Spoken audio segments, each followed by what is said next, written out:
had dark skin, but could work real hard.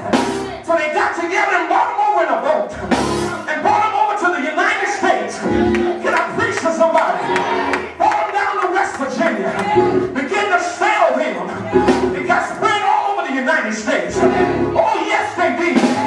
They beat the slaves. They oppressed the slaves. They hung the slaves. They treated them like nobody.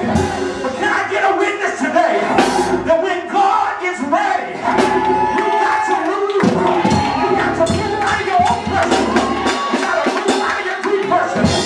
Yeah! So the slaves got together, started something called slave revolts. They said, hey, it's more of us